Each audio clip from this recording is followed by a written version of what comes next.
Okay, yesterday, let's do a quick recap. I think I lost all the stuff. Doesn't matter. Yesterday we did continuous. What is continuous? Where you can draw a graph without lifting the pen off the page. Okay, and the rest, etc. I think everyone was here yesterday. That was good. Okay, now today we're going to look at differentiability. What does that mean? Again, to understand this, we'll look at a very easy example. Have a look at these three different piecewise functions.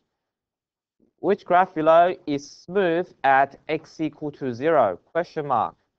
Now, I drew them using colors. The blue one is x less than 0, x. That's y equal to x. The other one is y equal to 2x. So the red one is the second one. And then the blue one is the first one. Now, as you can see, hopefully you can see that they don't join very well except the middle one, right? So if they don't join very well, we say they are not smooth. So the only one that's smooth at x equal to 0 is this one, right? They're smooth. And then we have to look at more carefully, what does it mean to be, how do we mathematically define smooth, right? That's clearly not smooth, that's smooth. That's not smooth, right? It's sort of like this, and then all of a sudden, there's an abrupt change. There's an abrupt change. And the question is, how do I describe abrupt change mathematically? Okay, so at this point at 0, the gradient is 1. Whereas on the other one, this gradient is 1. This gradient is 2. This gradient is 2, a half. This gradient is 1. So they don't really match. Whereas this one, both are 1. So when the gradient match, we say they are smooth. So in this case, at x equals 0, the gradient is undefined, right? Because which one's the correct gradient? Is it 1 or 2? They don't match, right? They don't join very well. And this one, 1 and then all of a sudden half, right? Undefined. Okay, so therefore we'll see fx and hx are not smooth at x equals 0. However, g of x is smooth at x equal to 0.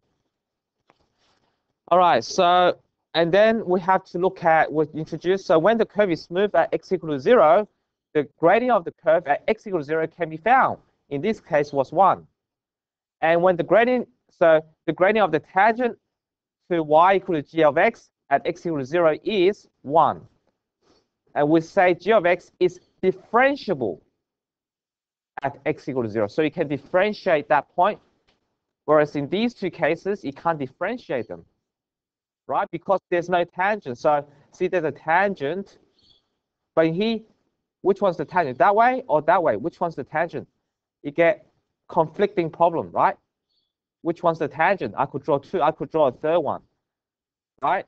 But this one, there's one unique tangent. So in this case, it's differentiable. Okay, delving this aspect further, we can see in general, to test whether a function is differentiable at x equal to a, find the gradient on the left, as I mentioned earlier, find the gradient on the left of 0, which is 1, find the gradient on the right of 0, which is also 1, and if they match, if the gradient on the left matches the gradient on the right, then we say the function is differentiable at x equal to a. Okay. Another way to say, to see whether the curve is differentiable, is to check whether there is an abrupt change. As I mentioned earlier, there's an abrupt change. You go like this, all of a sudden like that.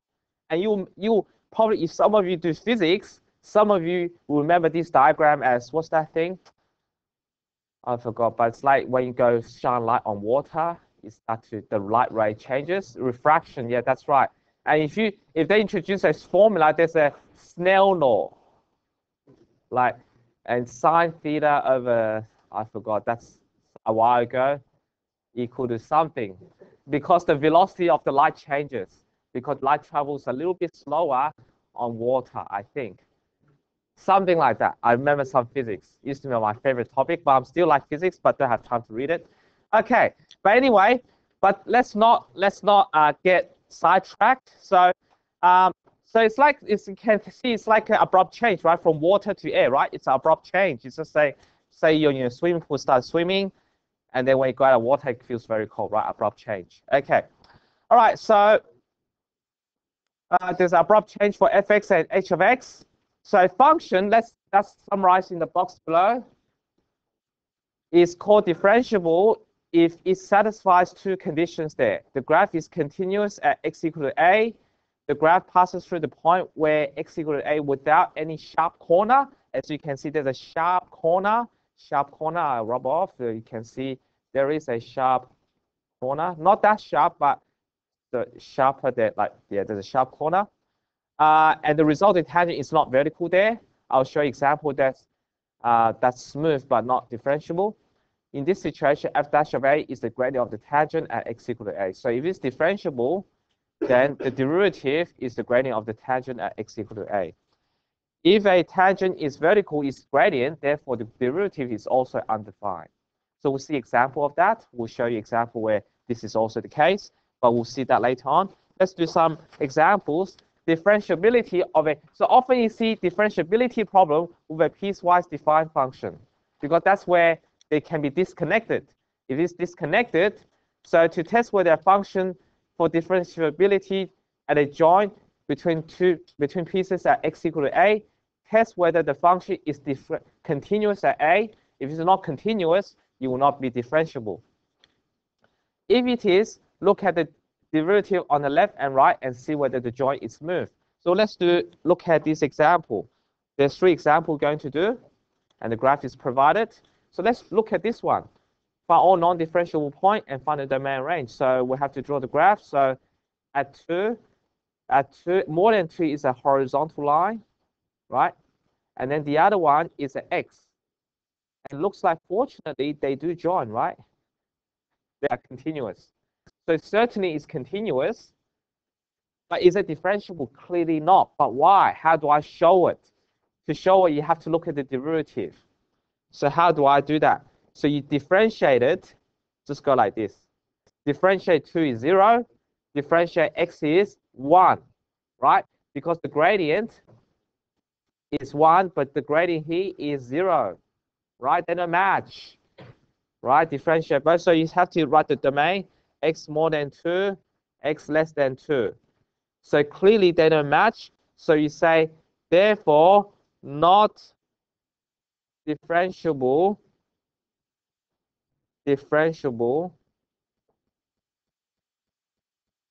at x equal to 2.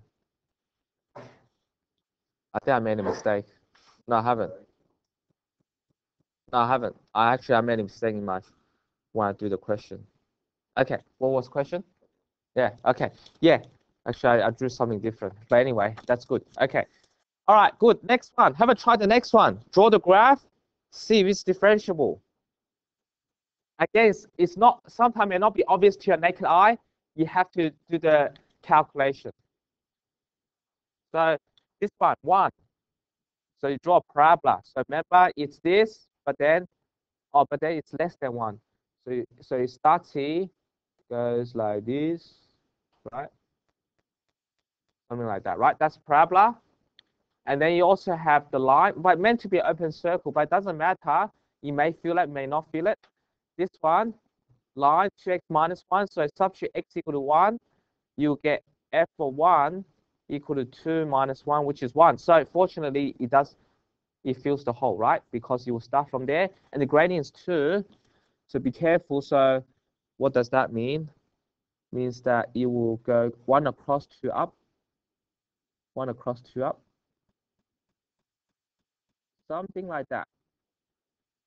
It looks like it's smooth, but may or may not. And even though it's smooth, you still have to show by calculation that it is smooth, which is differentiable. How do I do that? Simple. Just differentiate it. And that's easy to differentiate. Differentiate 2x minus 1 is 2. Differentiate x squared is 2x. Oh, they look different. That's okay. You just have to test that they are differentiable at the point they join. They join at 1, right? So the working I have to show you is you do f dash of 1. You have to substitute a number. Before, it is a constant. You can't change it. But this one is variable. So if you substitute 1, you get 2 equal to 2. How do I show it? 2 equal to 2 when x equal to 1. You just have to show it informally so people know what you're doing. 2 times 1, also 2 when x equal to 1. So they join, the gradient join, right? The gradient matches, right? They're both 2, right? So it's a curve and then just takes off from there. So it's just continue. So the last point was m is 2, but that continues to be 2. So it's differentiable. So we say it's differentiable. So you just have to say, therefore, f of x is differentiable at x equal to 1.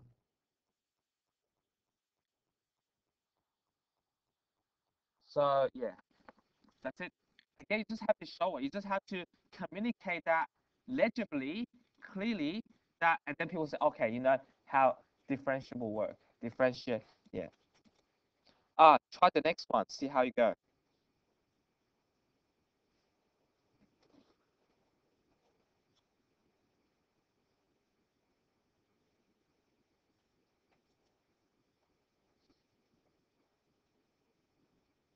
All right, this one's parabola.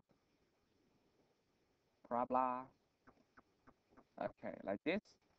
So it's concave up like that. Ooh. Cool. And the other one is open circle. So clearly they are not differentiable. Clearly, right? They don't join. They are discontinuous. So because it's discontinuous, so you will say f of x is not continuous at x equal to 0. Now, you can show it's not continuous by substituting, like f of 0 equal to -1, f of 0 equal to 1.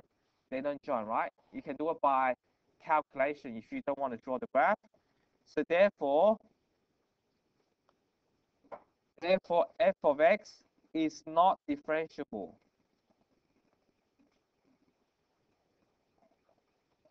at x equal to 1, x equal to 0.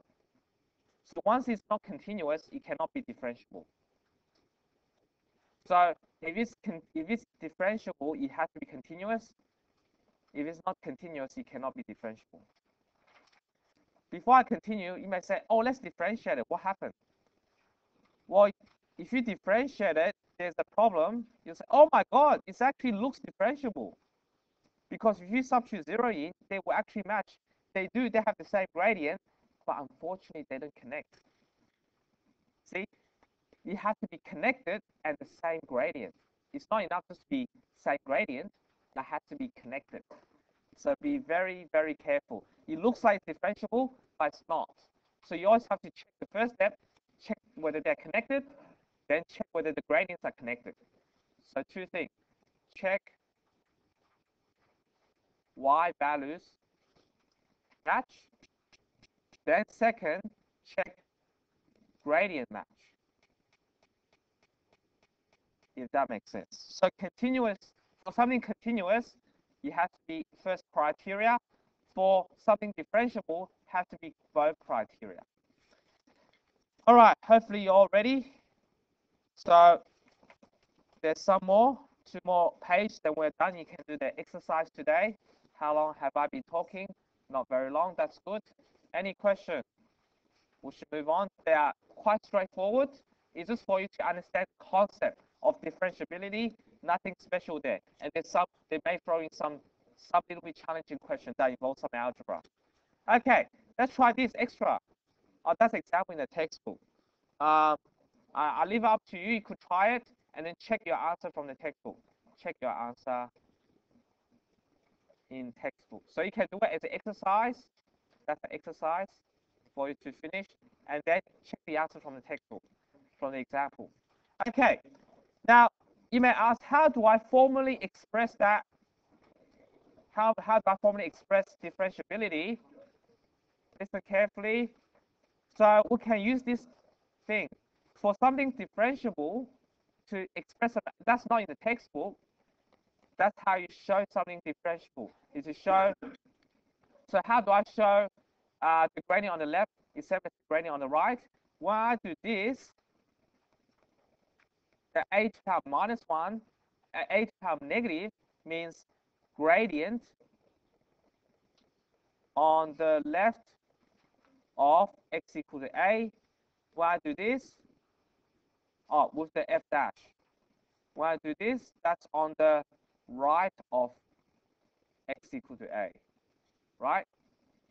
So I could, so let's take for example, is that differentiable at that? Clearly that's a sharp point because the gradients are different. So if I use the definition, x and negative x, right?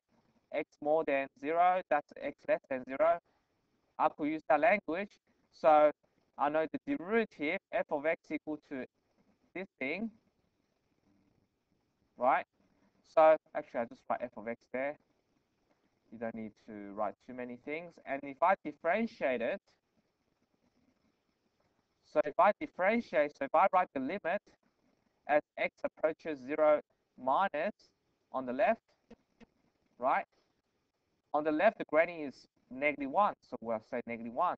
And on the right, it is +1. Clearly, they're not the same. Therefore,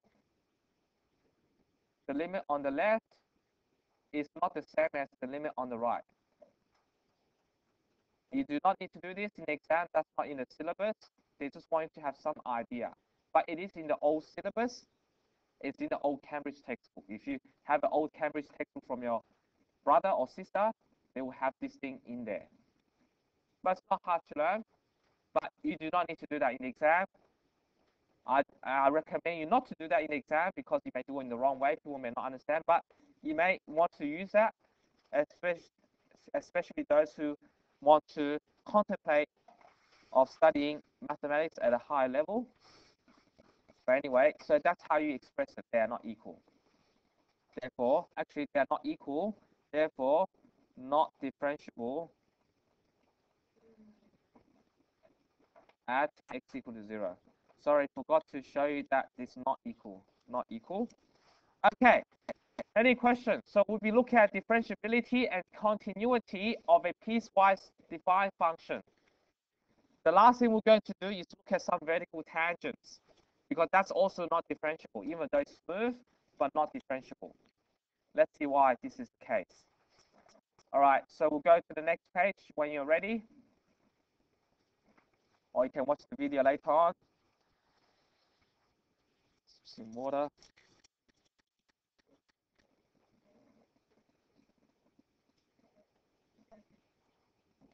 Okay, let's move on. We're going to move on to the next page, so it's pretty straightforward. Okay. All right, vertical tangents.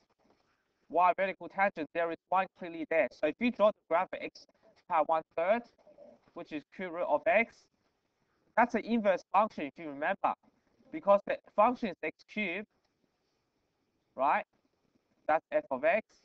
The inverse is this one. That's like the inverse. That's the inverse function. So it looks like that. So clearly the gradient is 0. When you do inverse, the gradient becomes vertical. The tangent becomes vertical. So a graph have a vertical tangent at x equal to a, but as mentioned before, its gradient, it does have a tangent, it's smooth. However, the gradient is undefined, which means it's not differentiable there. For example, the curve on the right, whose derivative is, let's check it. Let's differentiate it. We got 1/3 x power of -2/3, like that. You subtract by 1. If you express it in a different way, which is x power of 2/3, and that becomes 1/3 cube root of x squared. Now that's where the problem lies when it's up to 0. Because when it's up to 0, you get cube root of 0 squared. Square of 0 is 0. Cube root of 0 is also 0. And 3 times 0 is 1/0, which is undefined. So the equation for the derivative will have this feature, that it will be undefined because it has 0 in the denominator, undefined gradient. So the function which is the inverse of y equal to x cubed, as I mentioned earlier, its graph is the graph of, so its graph is the graph of y equal to x cubed reflected in the diagonal line y equal to x. The curve is continuous at x equal to 0, and the y-axis is a vertical tangent there. The curve becomes infinitely steep on both sides of the origin, and it's not differentiable there. This is an example of a vertical inflection, which will be discussed in year 12. All right, so there's a case there. There's a second case you should also have a look, which looks like this. Try to differentiate it, see what happens. Again, that's also a vertical tangent too, right? It's called a cusp, right? Cusp, right? So that's called cusp where it looks like this. There's a name for that. Yeah. All right, cool. Let's try. Derivative is, let's differentiate it. F dash equal to 2/3 x power of -1/3. That becomes 2/3 q root of x. And then we're going to substitute these numbers, see what will happen. Substitute f dash of 0.1.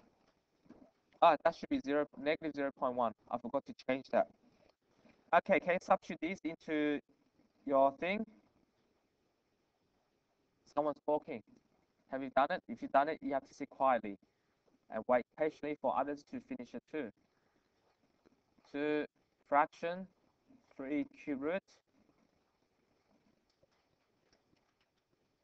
That looks bad.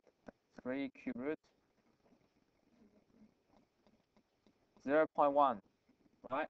1.43. Next one of 44. Okay, that's a good number. What if you put negative? You get negative 1.144. So what does it tell you? On the left, it's negative gradient. On the right, it's positive gradient. But if you substitute 0, it's undefined, which is undefined.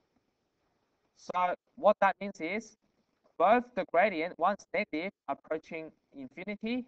This is approaching infinity. If you look at it's like a cyclone. If you rotate it around the y-axis, it's like cyclone, right? It just goes in. It's like got sucked into that get what I mean? Get vertical tangent, gets faster and faster.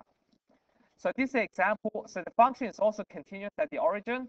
Again, f dash of 0 is undefined, but this time there is no tangent there. The function is never negative because it is a square. It's a square, right? Y is a square, x 1/3 square, right? It's never negative, and the curve is infinitely steep on both sides of the origin, with one side sloping backwards, the other side sloping forward, and the point is called a cusp. Yeah. Whereas a cup look like this. That's a cup, but put an S there, becomes cusp. All right. And then there's a was. There's an SP too. But anyway, I don't know. English is difficult. I don't know. Use your imagination. Okay, cool. We're finished. Can you do the exercise today? What's the exercise? 9H, 9L. Exercise 9L. Thank you. Good.